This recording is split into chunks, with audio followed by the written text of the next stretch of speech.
边。你的毛孔怎么都缩不小啦？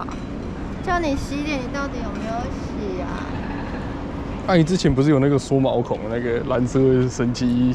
那个你是弄到下巴吗？快攻击了我的下巴。你说汽水攻击你下巴哦？对。那你这样下巴就会甜甜的。就会黏黏。可以啊，没问题的。可以擦你身上。嘿嘿嘿。可以擦我自己身上。好喝好喝。你要洗。嘿嘿嘿，合理合理。